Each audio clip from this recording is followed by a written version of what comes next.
USAA knows dynamic duos can save the day, like superheroes and sidekicks or auto and home insurance. With USAA, you can bundle your auto and home and save up to 10%. Learn more and get a quote at USAA.com/bundle. Restrictions apply. Brace the rudders! Raise the sails! Raise the sails! Captain, an unidentified ship is approaching. Over. Roger. Wait, is that an Enterprise sales solution? Reach sales professionals, not professional sailors. With LinkedIn ads, you can target the right people by industry, job title, and more. We'll even give you a $100 credit on your next campaign. Get started today at linkedin.com/results. Terms and conditions apply. Hey, it's Paris. You know I love sparkly things, right? Like stars. Duh. And thanks to Hilton and AutoCamp, I just slept under them. Picture me, serving looks by the fire outside my luxurious Airstream, making s'mores with the kids, while a national park is our backdrop. The great outdoors meets Hilton hospitality. That's hot. Explore all the new ways to stay at Hilton.com. Hilton for the stay. With a major selection of the looks your kiddos love, starting at just $4 in the Walmart app, a new school year means a stylish new them. Who knew? Find skater skirts and Crocs that say, I'm casual but cool. Sparkly sneakers that say, it's my classroom, you're just learning in it. And preppy polos that say, I'm the teacher's pet, even if they're mommy's menace at home. Find their favorite styles starting at just $4 in the app. The Walmart you thought you knew is now new. This episode is brought to you by Nespresso Virtuo Coffee Machines. Ready to enjoy the bold flavors of barista-quality Nespresso iced coffee at home? Simply fill a glass with ice and press the brew button on your Virtuo Pop machine to enjoy rich double espressos roasted to stand up even when chilled. Refreshingly bold iced coffee. Refreshingly easy to make at home. Visit Nespresso.com to shop now.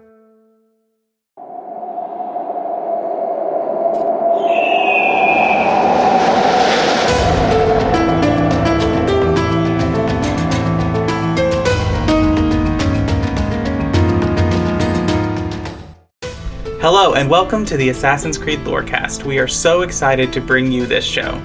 Our podcast is all about unraveling all of your favorite mysteries from the Assassin's Creed games. Each episode will be talking about a different topic in the Assassin's Creed universe.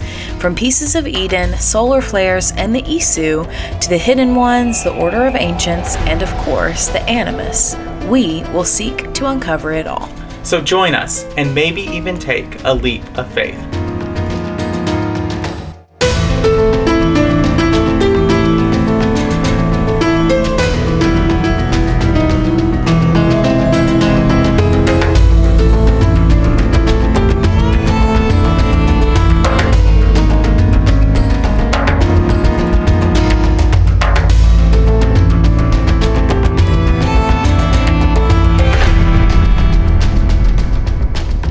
Hello and welcome to the Assassin's Creed Lorecast. My name is Shelby. You also know me as She-Cup, and I'm here with my co-host. Hey, I'm Austin or Teacup. That you are, and we are back with another pre-Shadows episode. So why don't you tell the listeners what we're talking about today? So today we are continuing our road to Shadows. This is the exploration kind of overview that Ubisoft gave a couple weeks ago, maybe a couple months ago now. Who knows? I'm so behind. But I think after this, I'm going to be caught up, unless between now and the airing of this episode, they release something else, which is entirely possible because we are at the airing of this episode in Assassin's Creed Shadows month, which means we are like 2 weeks. Yeah. At the air of this episode, 2 weeks to the game. Exactly 2 weeks.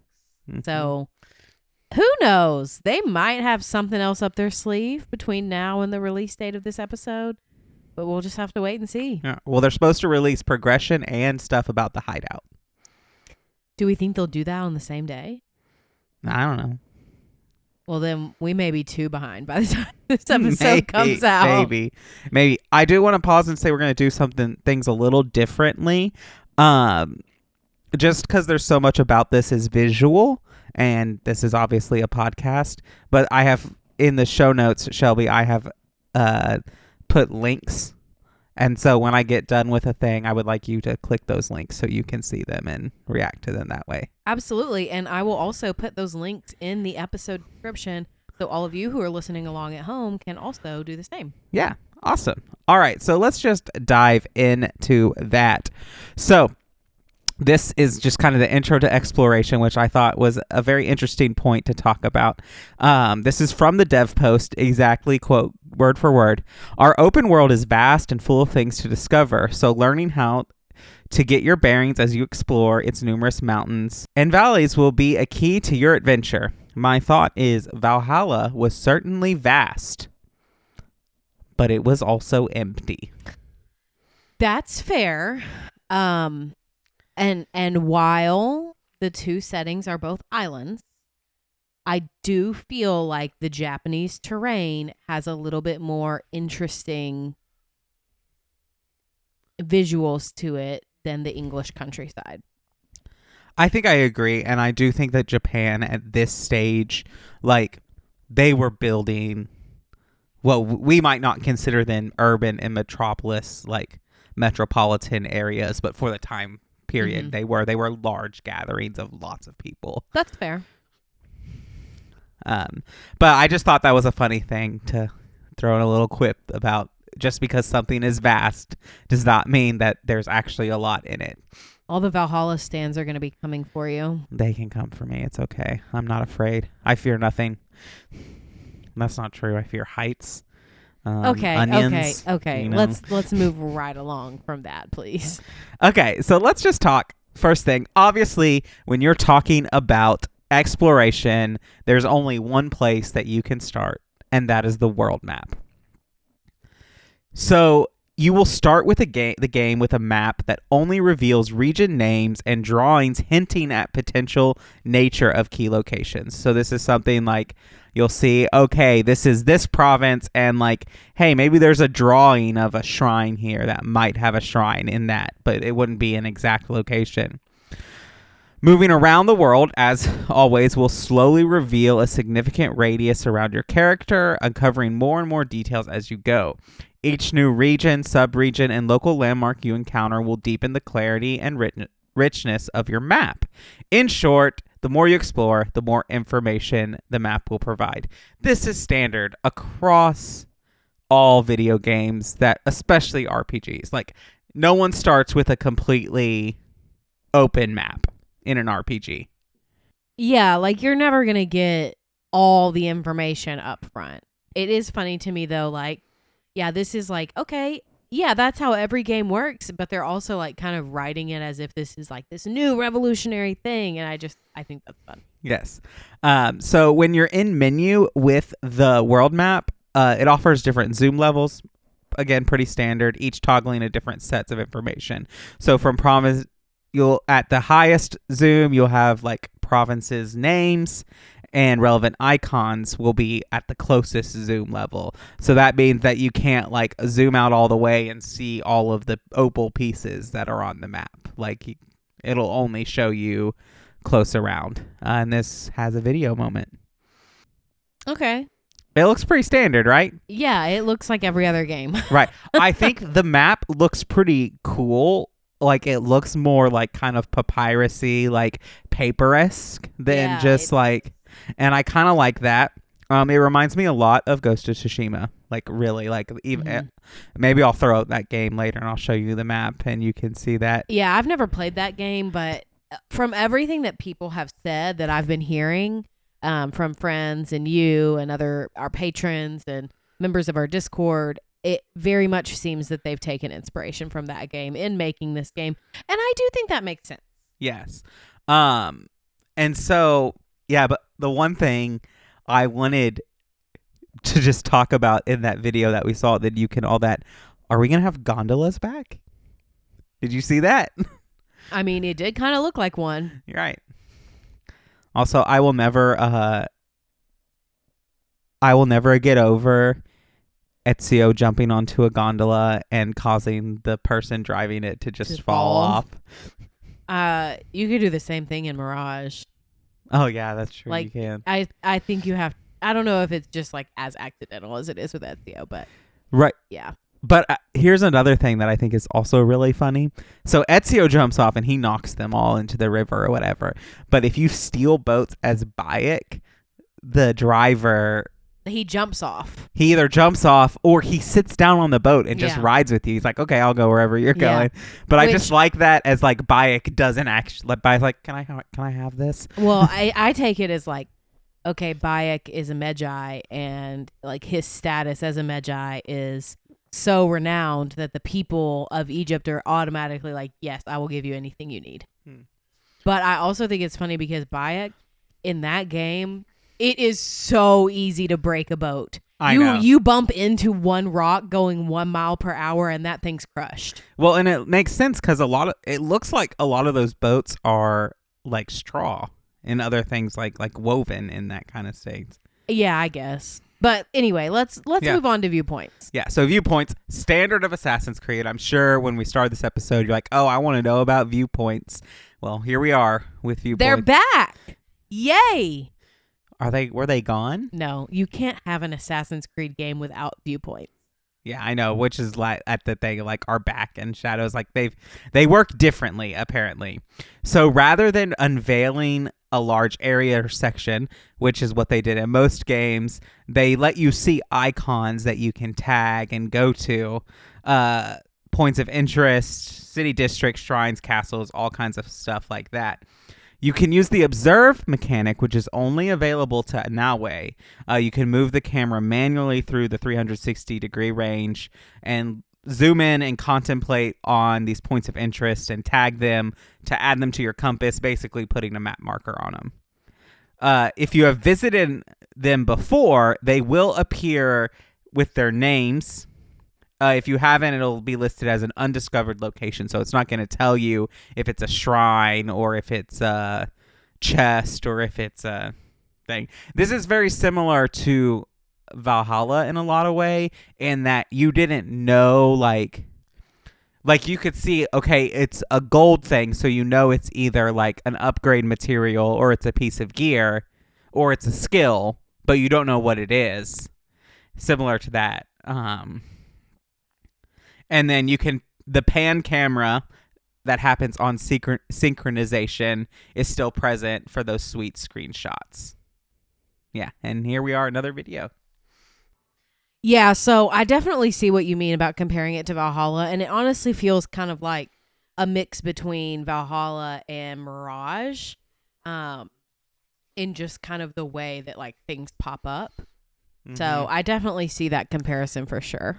Yeah, definitely. And like you can like zoom in on stuff and like and it's more of like, it reminds me a lot of the Eagle in the sense of like, as you like move around, it tags things and like they appear. So like you have to pan the camera around to do that. You're not just going to see all of that after doing the synchronization.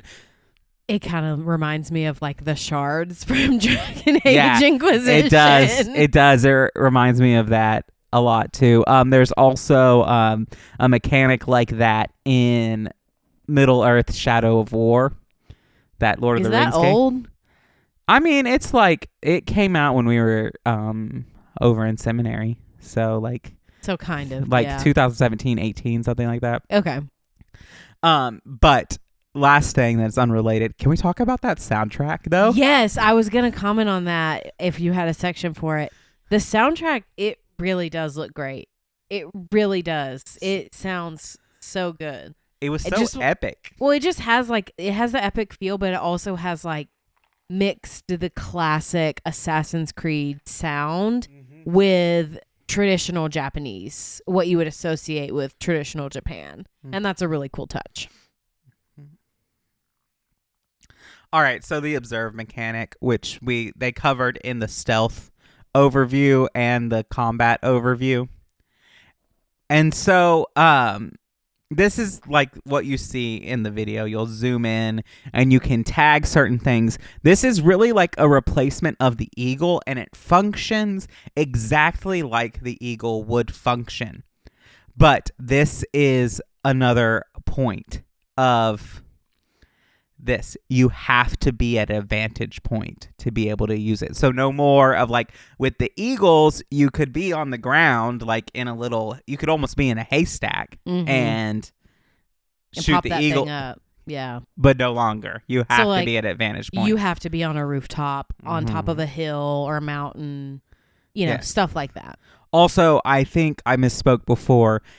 Eagle Vision is unique to Noway, but they both have the observe mechanic. Okay, cool. Yeah. Yeah, I mean, I think there are probably going to be some people that are upset by taking away the Eagle Vision. Not taking away the Eagle Vision, sorry. Taking away the Eagles. But honestly, the first games, the older games didn't have this function. So I don't necessarily think of it as something that's intrinsic to Assassin's Creed. No. I mean, I'm sad because, I'm a sucker for a pet companion. Of course. But like functionally in the game, we had, 10 games without it before it got introduced. So like we'll be fine. Yes, it will be perfectly fine. All right. And the last thing before our mid-break is safe houses. So exploring a region will reveal safe houses called Kakurega, and players can acquire these by finding them in the cities. They're an extension of your hideout, which is your home base, which they did confirm in this will be fully customizable. So whatever that means, who knows? I'm really laughing at that because of our last Dragon Age patron chat when everyone was complaining about the lighthouse not being customizable.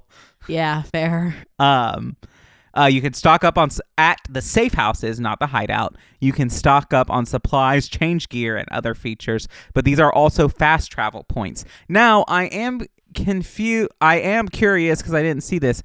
I would assume that viewpoints are also fast travel points because that's how it is in Mirage. Mm-hmm. Like the assassin bureaus are fast travel points, but so are the viewpoints. But right, I didn't get confirmation of that. Well, it kind of sounds like to me in this, safe houses, hideouts, and viewpoints are all going to be fast travel points. And if the map is really that vast, that makes sense to me. Which it is. They confirmed that it's the size of Origins map. I mean, Origins is really large. Yeah, you go to a lot of big cities. I think that technically, as far as space, I do think the Valhalla has more map space because you technically have so many regions.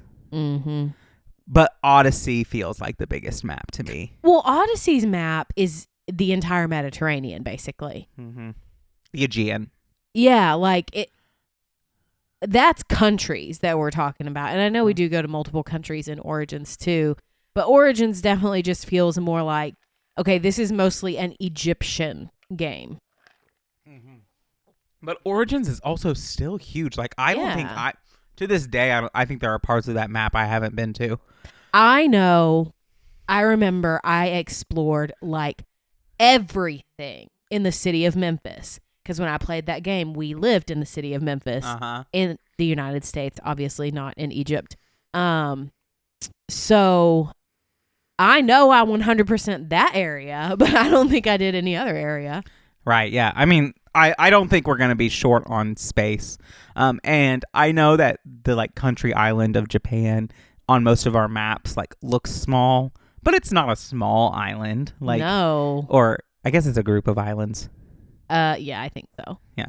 Yeah, no, I expect this will be, I mean, if they do all of Japan, yeah, it will be vast. And, we'll get some terrain changes too. But I do wonder if they'll limit it a little bit more than that.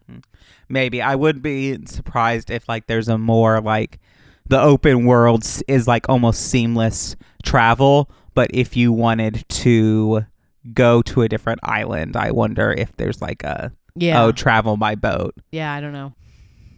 All right. Well, are we ready to get into the middle of the show? Let's do it.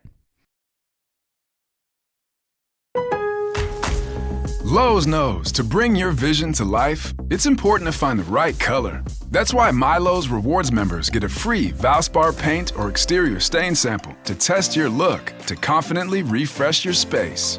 Offer valid in-store only 8/7 to 8/20. Limit 1 per customer while supplies last. Discount taken in time of purchase. See associate for details. Rewards program subject to terms and conditions. Details at lowes.com/terms. Subject to change.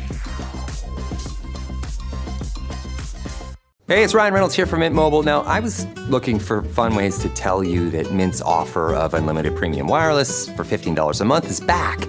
So I thought it would be fun if we made $15 bills. But it turns out that's very illegal. So there goes my big idea for the commercial. Give it a try at mintmobile.com/switch. Upfront payment of $45 for 3-month plan equivalent to $15 per month required. New customer offer for first 3 months only. Speed slow after 35 gigabytes if network's busy. Taxes and fees extra. See mintmobile.com. This episode is sponsored by Friskies, who would like to tell your cats hi. Now, if that didn't get your cat's attention, there is one thing that always does the trick. Just pour some Friskies crunchy food in the bowl and you'll hear those paws come running. Works every time. With so many Friskies choices, you can always bring your cats running from their secret napping spots. There's always more to explore. See for yourself at friskies.com or visit your local store. Ma cos'è? Shoot! Shoot a flying demon! Quite a carriage you got there. Where did you buy it, if you don't mind me asking? Ask all you want, Freddy. You'll never get an answer. Damn it all. Was it my eyebrows? Yes, and your face, voice, and body. What have you done? We used them. They were not ready for firing. You could have gotten us all killed. Let me see. His breath is more fatal than our cannons. Only when you two fools are shooting them. There, try it. All right, welcome to the middle of the show. This is where we talk about all the things that have to do with the Assassin's Creed Lorecast and not the lore of Assassin's Creed. The first thing that we always do in our middle of the show breaks is thank all of our patrons. Thank you all so much for your support, for your financial support. This is the best way to support the podcast and ensure that we keep making it. And, you know, we do send out merch once a quarter about all of our patrons, or not all of our patrons, to patrons at certain tiers. And so we did just recently post all of those merch designs. So if you have been on the fence, if you've been thinking about merch, if you've been thinking about maybe I want to subscribe to the Patreon, now might be the best time. So you can join us at patreon.com/ACLorecast. And that post with all those designs is pinned at the top of the page. So you can go check those out. Now, if you can't support us financially, the next best way to do so is to leave us a rating, a review, a comment on Spotify, YouTube, wherever you can leave us a comment. We would greatly appreciate that support so that people know, hey, we're a good podcast to listen to. And I do have one to read today, and this one comes from Fair, who commented on our AC Shadows combat episode and said, hey, I just want to say that I love your content, and this podcast made my love for Assassin's Creed even stronger, and I can't wait to see what Ubisoft does with Shadows. Thank you so much for leaving us that awesome review, and I'm right there with you, and I know Austin is too. We can't wait to see what Shadows is like as well. And then the last thing I have to shout out is our Discord server. As always, we always say it's the best place on the internet, and it has to be true. So if you are anticipating eagerly the await and the countdown to Shadows, and you want to do so with like-minded people, the Discord is the place to be, and you can join us at the link in this episode description. We'd love to have you. All right, well, I think it's time, Austin, to get back into the show.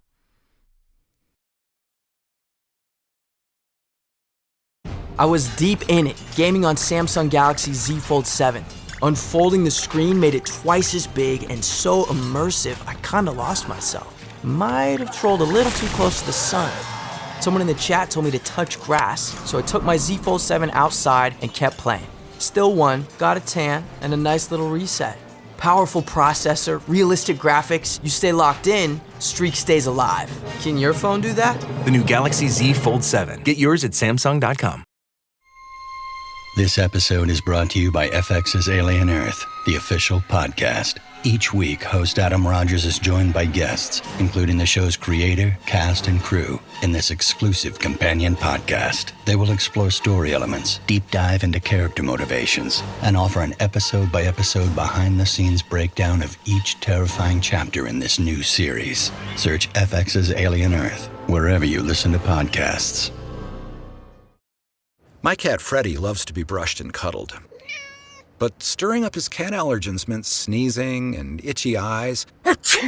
Then I found Purina One Live Clear. It's cat food that reduced the major allergen and my suffering in as little as 21 days.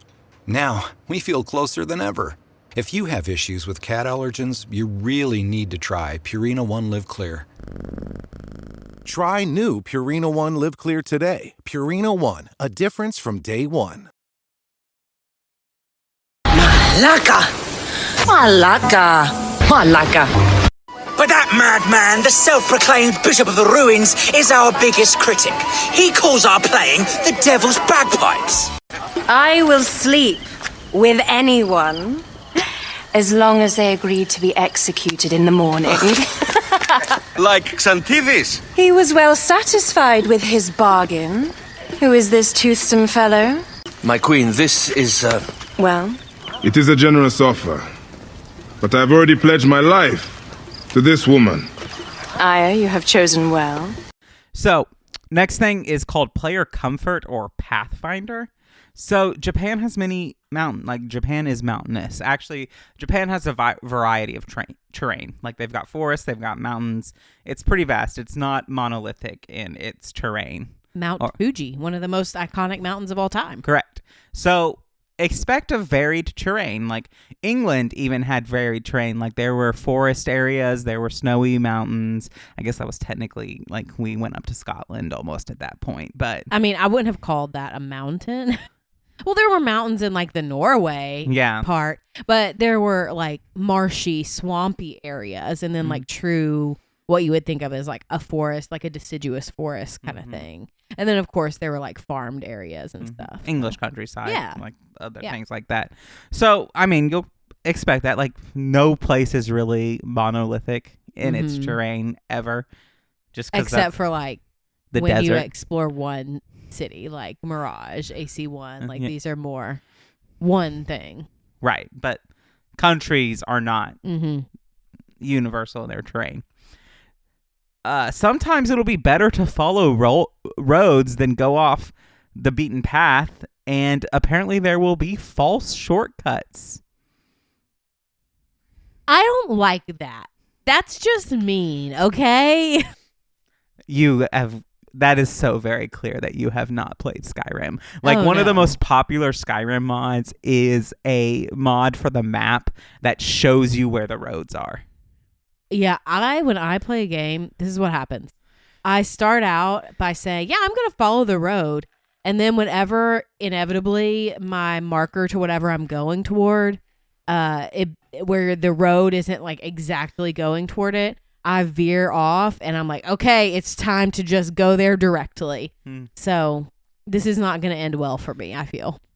So, to help you with this, when a quest is tracked or a location has been successfully revealed by a scout, or whenever you manually put a marker on the world map, you can toggle the Pathfinder feature on while you're on your horse. As a D&D stand, Pathfinder, gross. Just kidding. Anyway, this will draw a white line overlay directly on the ground, highlighting the best path to follow towards that objective or marker, which we have this in other games. It's just a little more involved, but you can watch that video. All right, here's what I'm going to be doing. I set a quest marker. I go toward it. I click the Pathfinder button, and it's always going to be on.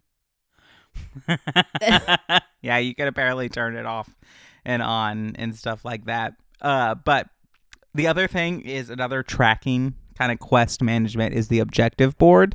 This is key in our quest to locate and investigate your targets. Zooming in on a specific target or NPC within each target board will reveal opportunities. /quest steps that can be individually selected and tracked. You will get clues for locations of each opportunity, and you will have to deduce where you should investigate or go next by connecting the clues to your map. Seems very, very similar to Mirage. So check out that video, and you're going to watch it, and you're going to be like, yes, this is exactly Mirage. Immediately, yes. Yeah. I opened this video, and the first 2 seconds, I was like, yep, okay, this is exactly like Mirage. I don't even need to watch the rest of it.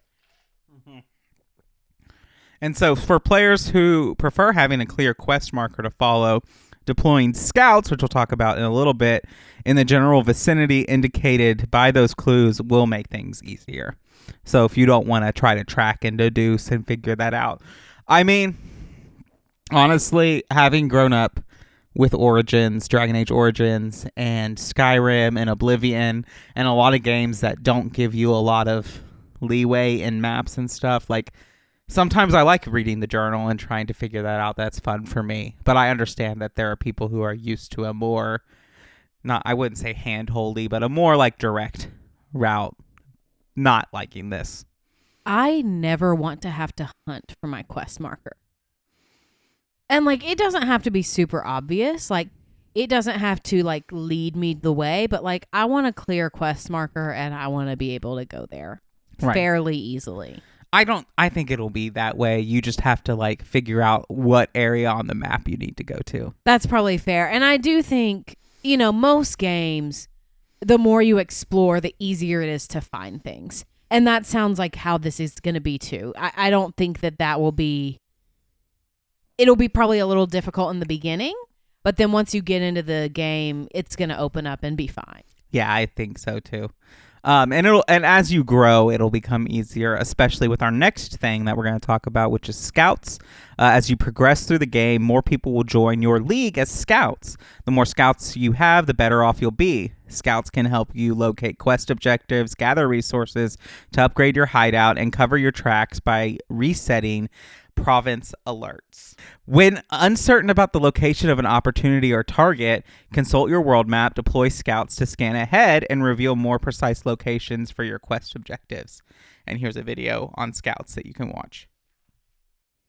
That's interesting. It kind of reminds me a little bit of Black Flag, when you could send your like sailors or accomplices or whomever they were to like go on missions for you almost. And also in Brotherhood. Yes, Brotherhood. I was like, which one of those was it? So like Brotherhood to at least Rogue, maybe Unity, they had that ability where you could send assassins on missions and stuff. Yeah. And so another thing is when an alarm has been rung, an entire province has been put on high alert by your actions. We covered this in the stealth and combat areas. You will be wanted and tracked down by deadly groups of enemies, the Guardians. While you can wait for the turn of the season, which happens dynamically over time, you can also switch protagonist or deploy some of your scouts to cancel the alert. All I hope is that the Guardians have some kind of really cool sound that comes about when they enter the map close to you, like the Phylakitai in Origins and the whatever they were called. I guess they were just bounty hunters in Odyssey. Mercenaries. And then you had the like knights that went around in Mirage. Valhalla. Oh, I don't remember that. Oh, those weren't. I didn't even think those were difficult. No, they weren't. But the ones in Mirage, I saw one of those bitches coming for me, and I'm running the other way. They're hard. They're even hard on easy. And I played on easy, and I was like, the first time I got like 2-shotted, and I was like, I'm never doing this again. And then I tried again, like close to the end game, and it was still rough. And I was like, no, absolutely not. But in Origins and Odyssey, I was like, okay, let me hunt these guys down and take them out. I couldn't do that in Mirage. Nah. All right, so now we're on to smuggling. Wealthy clans tend to stock their resources in heavily guarded areas, which provide additional opportunities for your league. These resource stockpiles are too big to be looted by one person, even Yasuke. Instead, they need to be marked with a flag to be smuggled out over time by one of your scouts. At the end of the season, all flag stockpiles are cashed in for you to upgrade your hideout. Once deployed, scouts will return at the end of the season and become deployable once again. However, you can always pay with in-game currency at your safe house to speed things up and be ready for another deployment. And I believe there's a video with this one too. Okay, so I have two thoughts about this. Number one, this reminds me a lot of the looting feature in Valhalla where you need a second person to come help you open a crate. But then also the other thing that sticks out to me that I don't think we've discussed is that you said they'll come back at the end of the season. So that suggests to me that there's going to be actual season change over the course of this game. That's not going to be like, okay, something you can toggle or something that'll just change randomly. Correct, which we talked about a brief discussion about it in our patron chat last week. Yeah. But yeah, this is a thing of it seems to be dynamic of a timed period. But I would wonder sometimes if like certain quest memories will trigger a season change. So like certain quests happen in this season, so they'll always happen in that. I mean, I would imagine so. That's pretty standard for most games that have those kinds of changes. Like, yeah. I mean, I think back to Dragon Age Origins, which is an old game, and there are some quests that just has a day-night feature for those of you who haven't played it. And there are some quests that have to be done at night, and there are some that have to be done in the daytime. Yes, exactly. So, yeah, I think that would be pretty standard, in my opinion, at least. All right. Well, just a world of opportunities is what they kind of close this article with. There's a lot to discover in the open world of Assassin's Creed Shadow, from temples to castles, hidden parkour trails to training grounds and other secrets. Every place you discover will contribute to your progress in one way or another. While most of what you find can be completed by both protagonists, each character will have their unique set of activities. And then they listed some of these in the actual article if you want to go and read for some of their mores, but it's like Yasuke having like horse archery events and other things like that.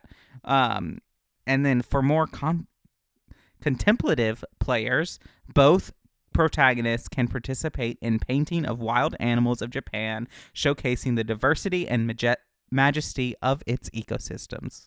I'm really excited for this. Yes, it's very fun. I do have to shout out one of my favorite games of all time. I should say one of my favorite indie games of all time. It is kind of older and there are some bugs to it, but it's called Eastshade.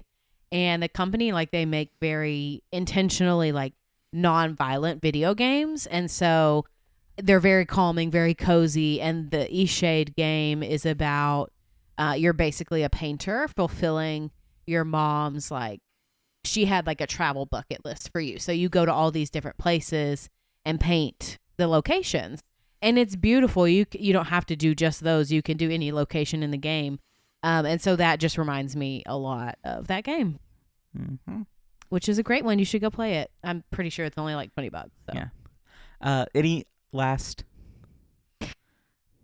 I do think exploration sounds interesting. It sounds like they wanted exploration to be a bit more of a task, honestly. More of a challenge than just run around, unlock the map, get viewpoints, finish unlocking the map, and use the eagle to find all your enemies. Because that does get fairly repetitive, and so I understand they want to innovate the game a little bit. But I'm not sure how some of these things will actually work out in practice. I think it's also like they're trying to make exploration not monotonous. And that it has a benefit to you. Like, that's a criticism of Valhalla, is that you can explore the whole map and it really has no bearing on anything that happens to you in the game. Yeah, that's true.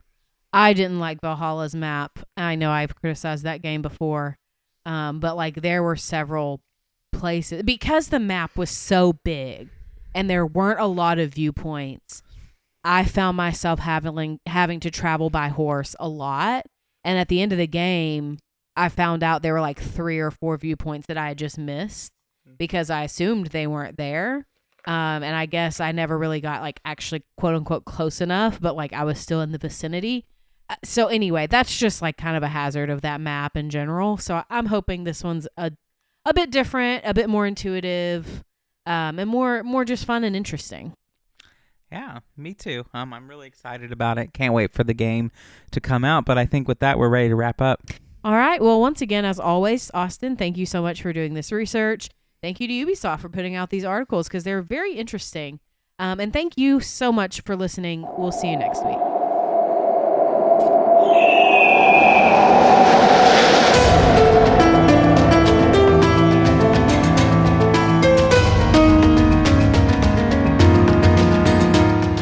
Thanks for listening to the Assassin's Creed Lorecast. You can find us on Twitter at ACLorecast.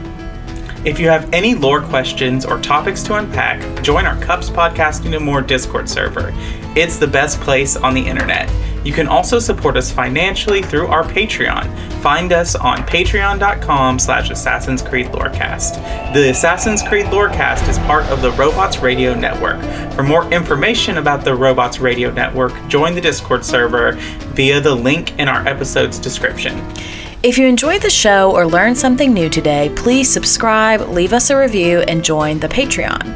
And if you enjoyed our intro and outro music, make sure you give a big thank you to Pipeman Studios. Thank you, Pipeman. Thanks again for listening to the Assassin's Creed Lorecast. And always remember, Assassins, stay in the shadows to serve the light.